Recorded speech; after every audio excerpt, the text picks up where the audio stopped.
Il-Qatar Airways se tibda topera 4 titjiriet fil-ġimgħa bejn Malta u l-Qatar minn Lulju li ġej.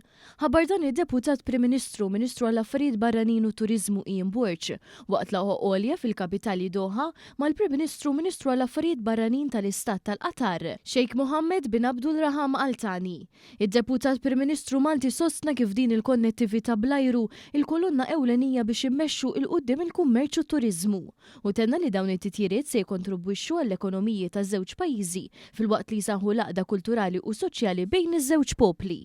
Rotta diretta illi allura għalulna li ser tibda f'Lulju bl-impenn u s-support tal-Gvern Malti inħarsu l-qoddim għal dan l-iżvilupp interessanti.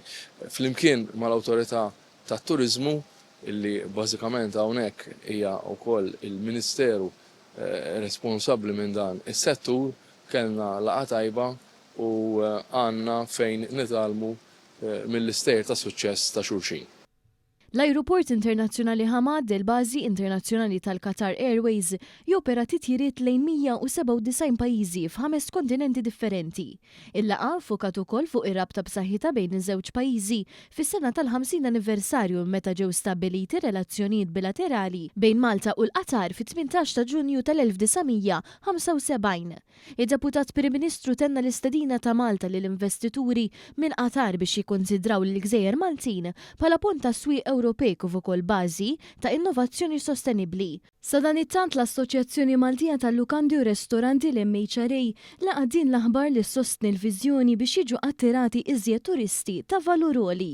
Waqt iż-żjara tiegħu f'Doha, id-Deputat Prim Ministru kien milqu wkoll fl-Ambaxxata Maltija tal-pajjiż.